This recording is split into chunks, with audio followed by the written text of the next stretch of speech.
इस वीडियो के सभी पात्र और घटनाएं काल्पनिक हैं। इनका वास्तविक जीवन या किसी वास्तविक व्यक्ति या घटना से कोई संबंध नहीं है।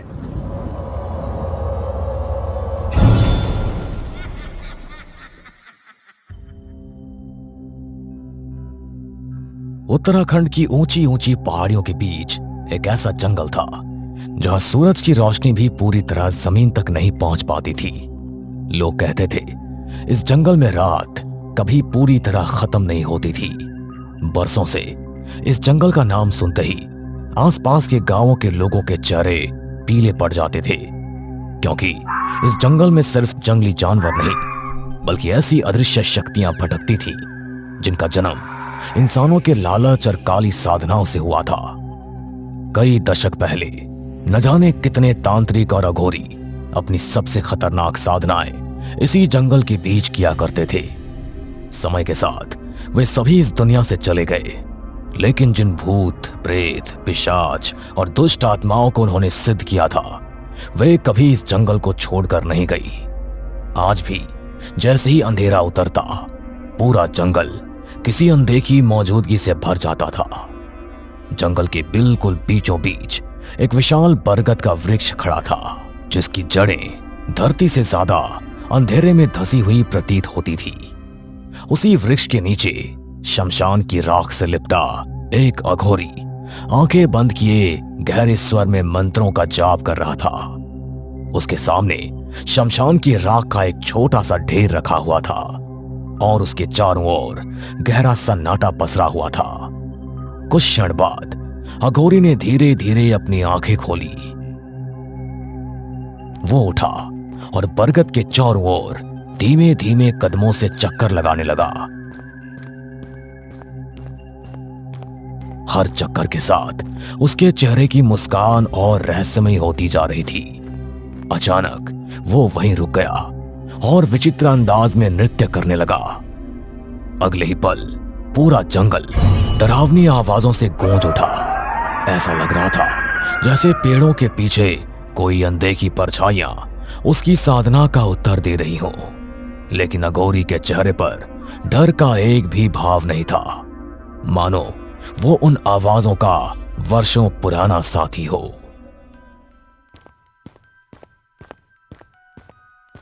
कुछ ही देर बाद जंगल के अंधेरे रास्ते से एक बूढ़ी औरत अपने जवान बेटे का हाथ पकड़े धीरे धीरे अघोरी की ओर बढ़ने लगी। युवक की आंखें खुली थीं, लेकिन उनमें कोई पहचान नहीं थी। उसका शरीर चल रहा था पर उसकी आत्मा जैसे कहीं और ही भटक रही थी। दोनों अघोरी के सामने आकर रुक गए। बूढ़ी औरत हाथ जोड़कर उसके सामने बैठ गई। अघोरी बाबा, मदद कीजिए मेरी। ये मेरा बेटा राहुल है। कुछ दिन पहले रात के समय ये इसी जंगल से गुजर रहा था, तभी अचानक तेज बारिश शुरू हो गई और इसे पूरी रात इसी जंगल में रुकना पड़ा। लेकिन अगली सुबह जो घर लौटा वो मेरा बेटा नहीं था। तब से ये किसी से बात नहीं करता, ना मुझे पहचानता है, ना अपनी पत्नी को। बस अजीब अजीब हरकतें करता रहता है। बूढ़ी औरत की बात सुनकर अघोरी जोर जोर से हंसने लगा।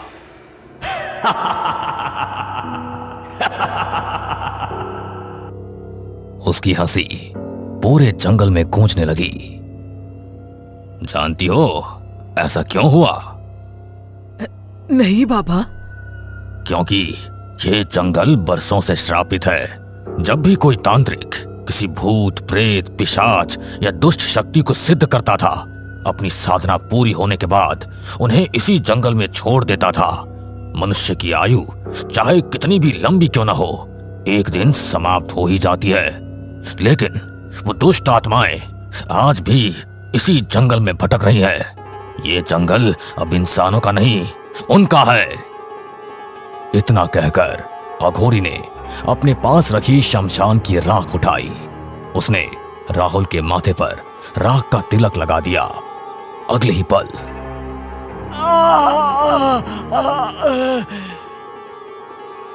राहुल का पूरा शरीर बुरी तरह से कांपने लगा। उसके मुंह से गाढ़ा काला धुआं बाहर निकलने लगा। कुछ ही क्षणों बाद वो धुआं हवा में गायब हो गया। राहुल धीरे धीरे सामान्य होने लगा। मां, हम यहां कैसे आ गए? ये सुनते ही बूढ़ी औरत की आंखों से खुशी के आंसू बहने लगे। अपने बेटे को लेकर तुरंत यहां से चली जाओ, और एक बात याद रखना, आज के बाद इसे कभी इस जंगल की तरफ मत आने देना। अगर एक बार फिर इस जंगल ने इसे बुला लिया तो मैं भी इसकी रक्षा नहीं कर पाऊंगा। बूढ़ी औरत राहुल का हाथ पकड़कर तेजी से वहां से चली गई।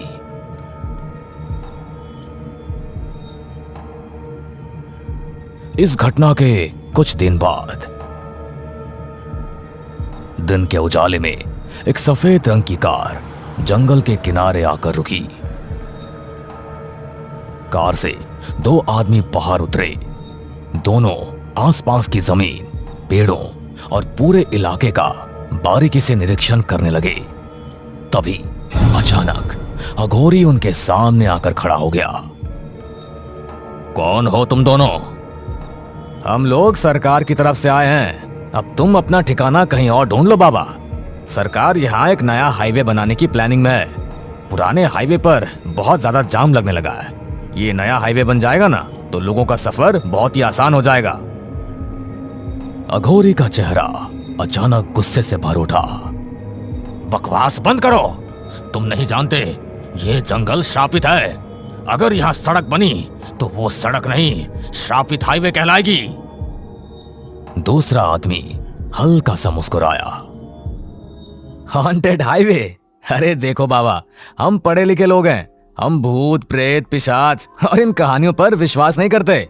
आज हम सिर्फ सर्वे करने आए हैं। कल यहाँ पूरी टीम आएगी। बेहतर होगा तुम उनके काम में कोई रुकावट मत डालना, वरना पुलिस आएगी और तुम्हें यहाँ से उठा कर ले जाएगी। अघोरी कुछ पल तक दोनों को घूरता रहा, लेकिन दोनों उसकी एक भी बात सुनने को तैयार नहीं थे। कुछ देर बाद वे दोनों वहां से चले गए।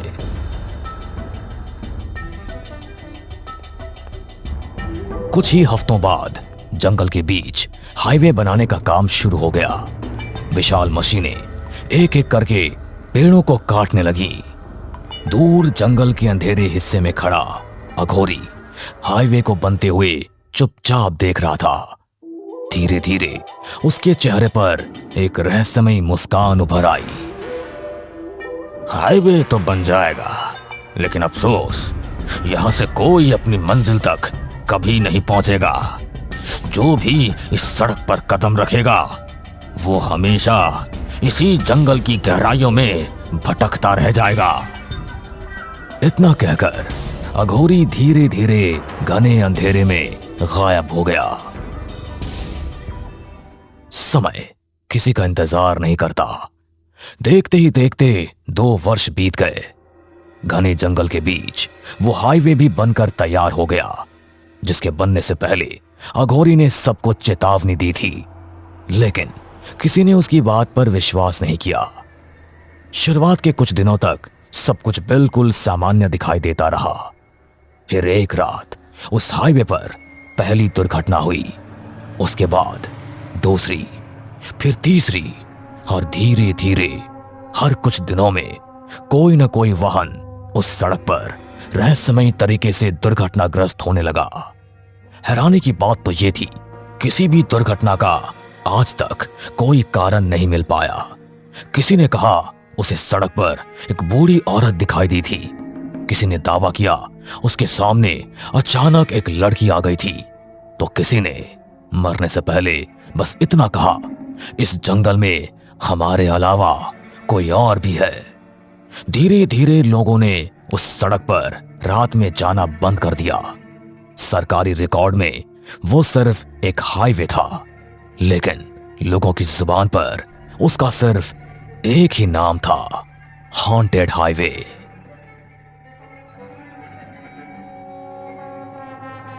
इस घटना के कुछ समय बाद कड़ाके की ठंड वाली एक रात आर्यन अपने 2 दोस्तों विपुल और तान्या के साथ कार से दूसरे शहर की ओर जा रहा था। तीनों अपने एक दोस्त की शादी में शामिल होने जा रहे थे। चारों तरफ घना कोहरा फैला हुआ था।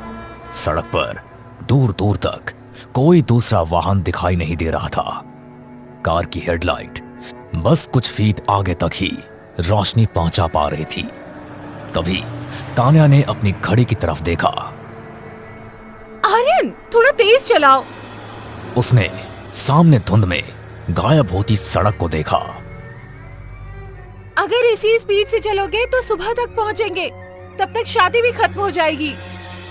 कोहरा बहुत ज्यादा है, अगर मैंने स्पीड बढ़ाई तो एक्सीडेंट भी हो सकता है। तभी आर्यन के मोबाइल की घंटी बज उठी। उसने फोन उठाया। हेलो बेटा, कहाँ तक पहुँचे? बस माँ, शहर से बाहर निकल चुके हैं। याद रखना, जल्दी पहुँचने के चक्कर में शॉर्टकट मत लेना। कुछ पल रुककर उसकी आवाज और गंभीर हो गई। और उस रास्ते से जाने की भूल भी मत करना। हाँ माँ, समझ गया।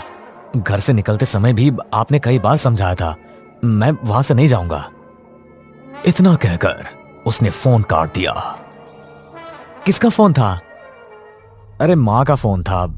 फिर वही हॉन्टेड हाईवे से न जाने की सलाह दे रही थी। इतना सुनते ही तानिया हंस पड़ी। तुम्हारी माँ अभी भी इन पुरानी बातों पर यकीन करती है। सच बताऊं, मुझे तो इन सब पर जरा भी विश्वास नहीं है। उसी समय कार एक चौराहे पर पहुंच गई। एक रास्ता सीधा जहां घना कोहरा फैला हुआ था, दूसरा शॉर्टकट हाईवे जहां अजीब तरह से कोहरे का नामो निशान तक नहीं था। अरे देख क्या रहा है? क्या अभी तो माँ का छोटा बेटा बनकर रहेगा? उधर कोहरा भी नहीं है, स्पीड भी बढ़ जाएगी और हम जल्दी पहुंच जाएंगे। यार, मैं भी यही सोच रहा हूं, लेकिन तुझे कुछ अजीब नहीं लग रहा? हर तरफ कोहरा है, बस इस हाईवे पर कुछ भी नहीं। कम ऑन, इतना मत सोचो और आंटी को मत बताना कि हम यहीं से गए थे।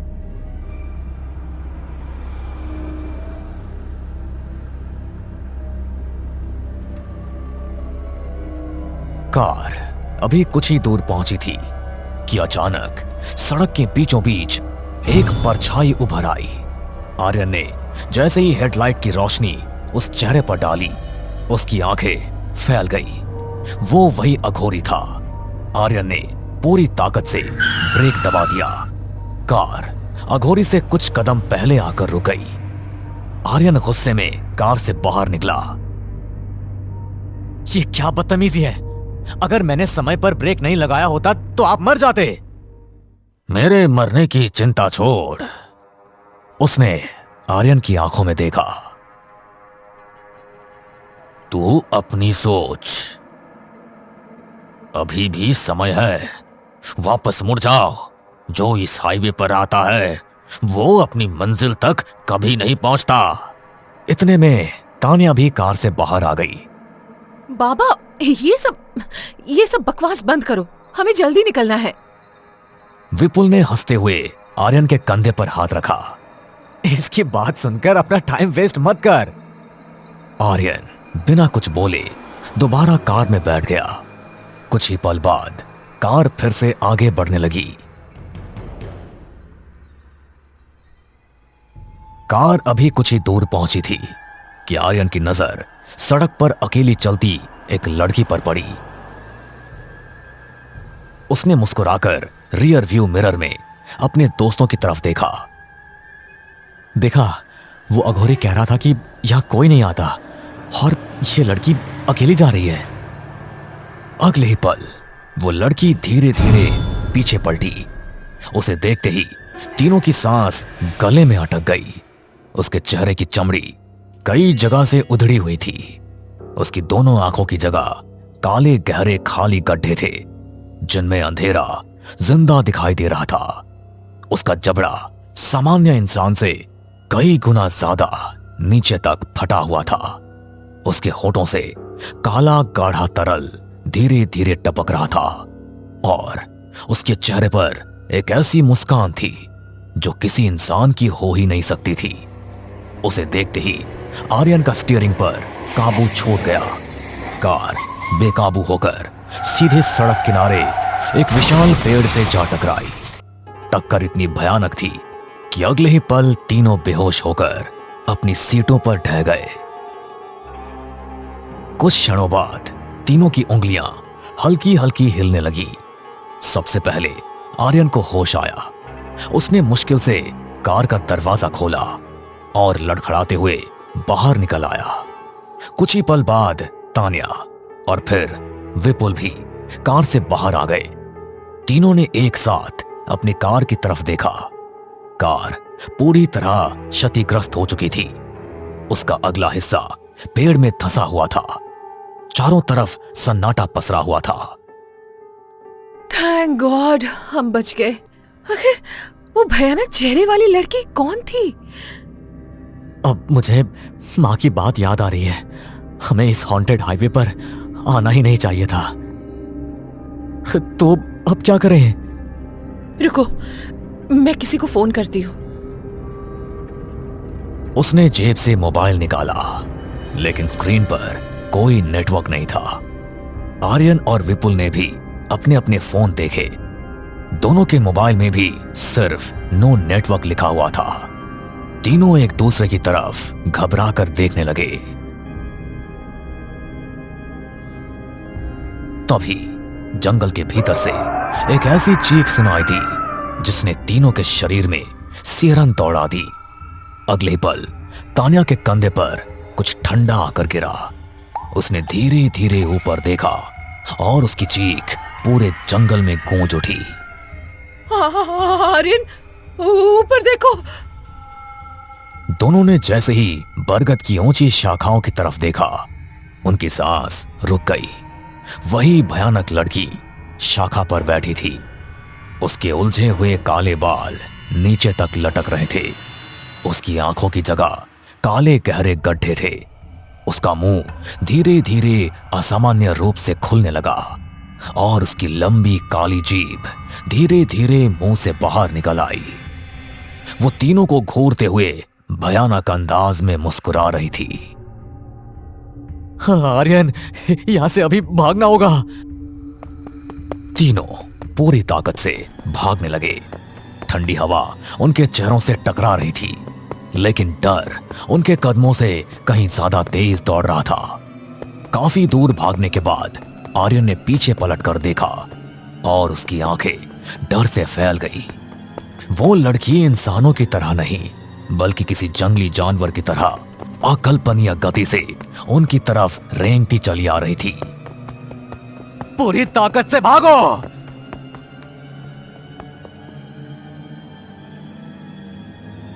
तीनों और तेज भागने लगे, लेकिन अचानक वो लड़की एक लंबी छलांग लगाकर विपुल के ऊपर जा गिरी। आर्यन और तान्या कुछ कदम आगे जाकर रुक गए। उन्होंने पीछे मुड़कर देखा। वो लड़की विपुल के सीने पर बैठी थी। उसकी लंबी काली जीभ धीरे धीरे बाहर निकली। अगले ही पल विपुल की दिल दहला देने वाली चीख पूरे जंगल में गूंज उठी। कुछ ही सेकंड बाद वो लड़की धीरे से उसके ऊपर से हट गई। विपुल का शरीर अचानक हवा में कई फीट ऊपर उठ गया। उसके दोनों हाथ असामान्य ढंग से मुड़ गए। उसकी आंखों की पुतलियां सफेद पड़ गईं और अगले ही पल वो जोरदार धमाके के साथ हाईवे पर आ गिरा। वो बिल्कुल निश्चल पड़ा था। उसने विपुल को मार डाला। आर्यन ने तान्या का हाथ पकड़ा और दोनों एक बार फिर भागने लगे। दोनों लगातार भागते रहे। सांसें तेज होती जा रही थी। तभी हाईवे के किनारे एक बूढ़ी औरत चुपचाप बैठी दिखाई दे रही थी। दोनों उसके पास रुक गए। बूढ़ी औरत ने सवालिया नजरों से उन्हें देखा। कौन हो तुम दोनों? इतनी रात गए इस हाईवे पर क्या कर रहे हो?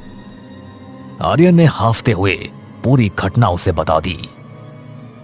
एक भयानक लड़की ने हमारे दोस्त विपुल को हमारी आंखों के सामने मार डाला।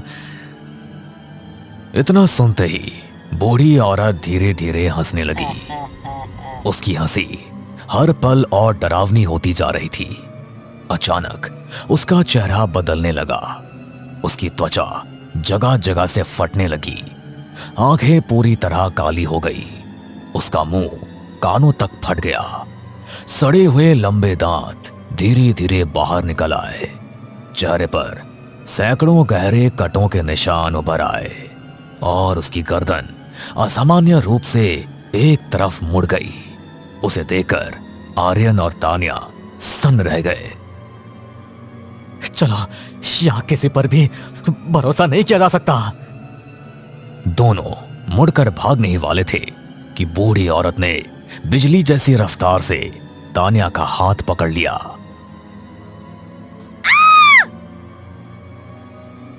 अगले ही पल तान्या का शरीर तेजी से हवा में उछल गया। उसके हाथ असामान्य ढंग से मुड़ गए। आंखों की पुतलियां सफेद पड़ गई और वो जोरदार धमाके के साथ हाईवे पर आ गिरी। उसकी चीख दूर तक जंगल में गूंजती रही। आर्यन पत्थर की मूर्ति की तरह कुछ पल वहीं खड़ा रहा, फिर डर से चीखता हुआ अंधेरी हाईवे की ओर भाग निकला। आर्यन पूरी ताकत से सुनसान हाईवे पर भाग रहा था। उसकी सांसें बेकाबू हो चुकी थी। दिल इतनी तेज धड़क रहा था जैसे अभी सीने से बाहर निकल जाएगा।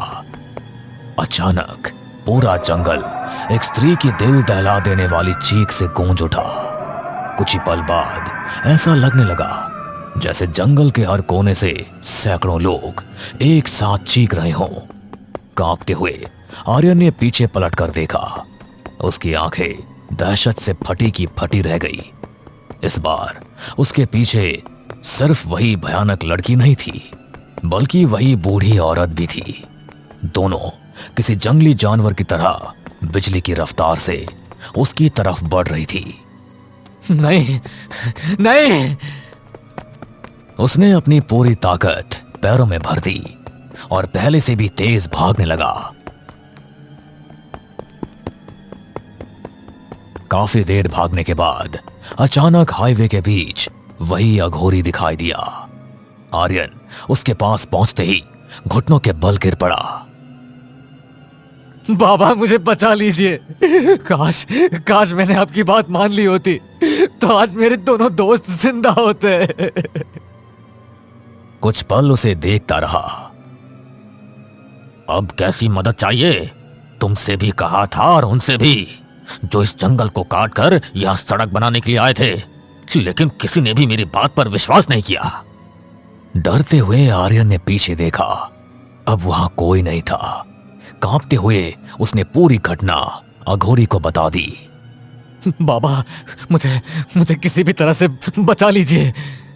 अघोरी रहस्यमयी अंदाज में मुस्कुराया, फिर धीरे धीरे हंसने लगा। आर्यन 2 कदम पीछे हट गया। आप भी उन दोनों की तरह तो नहीं है? नहीं, मैं न भूत हूं, न प्रेत और न ही पिशाच, लेकिन अब मैं चाहकर भी तुम्हें नहीं बचा सकता। ऐसा मत कहिए। देखिए, कोई तो रास्ता जरूर होगा। तुम समझ नहीं रहे, मेरे साथ आओ। अघोरी ने उसका हाथ पकड़ लिया। आर्यन ने घबराकर हाथ छुड़ाने की कोशिश की। मैं वापस नहीं जाऊंगा। बहुत मुश्किल से उन दोनों से जान बचाकर यहां तक आया हूं। उस लड़की ने मेरे सामने विपुल को मार डाला और उस बूढ़ी औरत ने तान्या को भी मार दिया। अगर मैं वापस गया तो वो मुझे भी नहीं छोड़ेंगी। डरो मत, मैं तुम्हारे साथ हूं। अब तुम्हें कुछ भी नहीं होगा। इतना कहकर अघोरी उसे अपने साथ आगे ले जाने लगा। आर्यन डरते डरते चारों तरफ देख रहा था, लेकिन अब न वहां वो भयानक लड़की थी और न ही वो बूढ़ी औरत।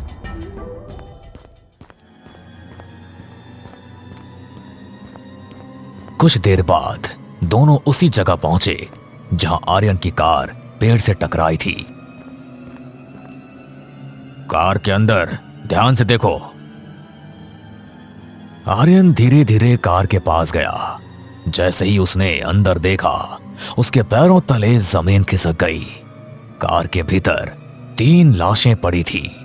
आर्यन, विपुल और तान्या, तीनों उसी कार के अंदर निर्जीव पड़े थे। आर्यन 2 कदम पीछे हट गया। नहीं, ये सच नहीं हो सकता। यही सच है। तुम्हारी कार जब पेड़ से टकराई, उसी क्षण तुम तीनों की मृत्यु हो चुकी थी। इस श्रापित हाईवे पर हमेशा यही होता आया है। लेकिन मुझे तो सब कुछ याद है। हम कार से बाहर निकले थे, उस लड़की ने विपुल को और उस बूढ़ी औरत ने तान्या को मार दिया। वो सब क्या था? यह श्रापित जंगल है। यहाँ रहने वाली दुष्ट आत्माएं किसी की जान लेने के बाद उसे अपने श्राप से बांध देती है। उसकी आत्मा यहीं भटकने के लिए मजबूर हो जाती है। अब तुम और तुम्हारे दोस्त कभी इस जंगल से बाहर नहीं जा पाओगे। इतना कहकर अघोरी ने जंगल की ओर इशारा किया। आर्यन ने उधर देखा। एक विशाल पेड़ के नीचे कई उदास चेहरे चुपचाप बैठे थे। उनके चेहरे मानो सदियों से मुक्ति का इंतजार कर रहे हों। ये लोग कौन है? तुम्हारी ही तरह ये भी कभी इस हाईवे पर अकाल मृत्यु का शिकार हुए थे। इनकी आत्माएं आज तक यहीं भटक रही हैं। ध्यान से देखो, तुम्हें तुम्हारे दोस्त भी यहीं मिल जाएंगे। आर्यन धीरे धीरे उनकी ओर बढ़ा। कुछ ही दूर विपुल और तान्या उदास बैठे हुए थे। उन्होंने जैसे ही आर्यन को देखा, दोनों उसकी तरफ बढ़ने लगे। आर्यन उन्हें कार के पास ले गया। तीनों ने अपनी अपनी लाशों को देखा। अब उन्हें सच समझ आ चुका था। वे तीनों मर चुके थे। अघोरी तीनों को रहस्यमयी नजरों से देखता रहा। काश इस बार भी कोई मेरी बात मान लेता, लेकिन न जाने क्यों इस रास्ते पर आने वाला हर इंसान अपनी जिद पर विश्वास करता है और मेरी चेतावनी पर नहीं। इतना कहकर अघोरी धीरे धीरे घने अंधेरे में चलता हुआ जंगल की गहराइयों में गायब हो गया। कहते हैं आज भी आधी रात के बाद अगर कोई उस हॉन्टेड हाईवे से गुजरता है तो कभी कभी उसे सड़क किनारे 3 परछाइयां चुपचाप खड़ी दिखाई देती है और उनके पीछे अंधेरे में एक अघोरी की आवाज धीरे से गूंजती है, वापस लौट जाओ, ये रास्ता मंजिल तक नहीं जाता।